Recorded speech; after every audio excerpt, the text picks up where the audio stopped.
حضرت ابو ذر رضی اللہ تعالیٰ عنہ سے روایت ہے کہ انہوں نے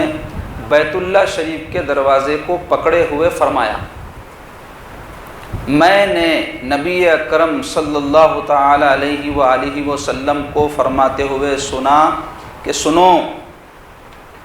تمہارے درمیان ہمارے اہل بیت کی مثال نوح علیہ السلام کی کشتی کے جیسی ہے۔ جو شخص کشتی نوح پر سوار ہو گیا نجات پا گیا، اور جو پیچھے رہا وہ ہلاک ہو گیا۔ تو وہ اس حدیث کے راوی ہیں، اور وہ اس حال میں یہ حدیث بیان کر رہے ہیں کہ وہ کعبۃ اللہ شریف کے دروازے کو پکڑے ہوئے تھے، یعنی اتنے مقدس مقام پر، پھر اس مقدس اللہ کے گھر میں اس کے دروازے کو پکڑے ہوئے جب یہ بات بیان فرما رہے ہیں تو یہ بات کتنی اہم ہوگی۔ تو وہ کیا بیان کر رہے ہیں کہ حضور نے فرمایا، حضور نے کیا فرمایا؟ فرمایا سنو، اللہ یعنی خبردار ہو، اچھی طرح سے توجہ سے سنو۔ حضور فرماتے ہیں تمہارے درمیان یعنی امت کے درمیان، ہمارے درمیان یا اس زمانے میں جو لوگ تھے ان کے درمیان، یا قیامت تک جتنے مسلمان آئیں گے ان کے درمیان، حضور فرماتے ہیں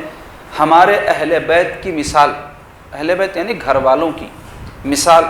نوح علیہ السلام کی کشتی جیسی ہے۔ نوح علیہ السلام کی کشتی کا واقعہ کیا ہے؟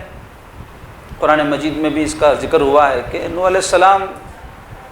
صدیوں تک اپنی قوم کو تبلیغ کرتے رہے، لیکن قوم میں بہت کم لوگ تھے جو دین قبول کیے، اسلام قبول کی، دعوت قبول کیے۔ آخر تنگ آ کر آپ اللہ تعالیٰ کے حضور میں ان کے لیے بد دعا کر دیے، مولا یہ سننے والے نہیں ہیں، ان کو ہلاک کر دے، یہ ہدایت پہ نہیں آئیں گے، یہ راہ راست پہ نہیں آئیں گے، یا ایسے ہی ظلم کریں گے، یا ایسے ہی جو ہے غلطیاں گناہ کرتے رہیں گے، لہٰذا ان کو ہلاک فرما دے۔ تو اللہ تعالیٰ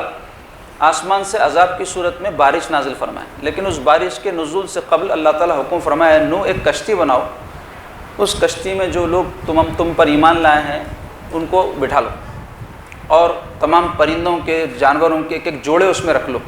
کیونکہ اب جو طوفان آئے گا وہ ساری زمین کو ڈبو دے گا، تو اس کے بعد جو کچھ بچ جائیں گے انہی سے آگے نسل کا سلسلہ چلے گا، تو ان کو تم اپنی کشتی میں بٹھا لو۔ تو حضرت نوح علیہ السلام ایسا ہی کیے، پھر وہ طوفان کا سلسلہ شروع ہوا، آسمان سے بارش برسنے لگی، زمین نے پانی ابل دیا، اتنا پانی کہ سب مخلوق ڈوب گئی اور ہلاک ہو گئی۔ وہ کشتی کئی مہینوں تک چڑتی رہی پانی پر، پھر جب وہ طوفان تھما تو وہ کشتی جا کر کے ایک پہاڑ کے کنارے لگی جس کا نام تھا جودی۔ تو اس پہاڑ کے پاس وہ کشتی رکی، تو حضرت نوح علیہ السلام اور وہ سارے جو کشتی میں سوار تھے باہر آئے، تو وہ کشتی میں جو رہ گئے وہ سلامت تھے۔ تو حضور علیہ السلام اس کشتی سے اہل بیت کی مثال دے رہے ہیں، اہل بیت کو تشبیہ دے رہے ہیں، یا اہل بیت سے اس کشتی کو تشبیہ دے کر فرما رہے ہیں تمہارے درمیان ہمارے اہل بیت کی مثال نوح علیہ السلام کی کشتی جیسی ہے۔ تو وہ کشتی سے کیا فائدہ ہوا تھا لوگوں کو؟ اس میں جو بیٹھ گئے سلامت رہ گئے۔ تو حضور فرماتے جو شخص کشتی نوح پر سوار ہو گیا، یعنی جو اہل بیت سے اپنا تعلق مضبوط کر لیا، جو اہل بیت کے ساتھ سچی محبت کیا، جو اہل بیت کی پیروی کیا، تو ویسے ہی جیسے نوح علیہ السلام کی کشتی میں بیٹھنے والے، تو وہ نجات پا جائیں گے۔ جیسے کشتی میں بیٹھے ہوئے لوگ نجات پا گئے تھے، بچ گئے تھے عذاب سے، تو ایسے ہی عذاب الہی سے بچنے کے لیے سرکار پاک صلی اللہ علیہ وسلم کے گھر والوں سے تعلق ایمانی اور حبی اور اطاعت کا ضروری ہے۔ تو اس حدیث سے پاک سے اور ایک بات معلوم ہو رہی ہے، حضور فرماتے ہیں اور جو پیچھے رہ گیا وہ ہلاک ہو گیا، یعنی جو وہ اس کشتی میں نہیں بیٹھے وہ ہلاک ہو گئے، ڈوب گئے، عذاب میں مبتلا ہو گئے۔ تو ایسے ہی جو اہل بیت کی مخالفت کرے گا، جو ان سے بغض رکھے گا، دل میں ان کے بارے میں براس رکھے گا، وہ بھی ہلاک ہو جائے گا۔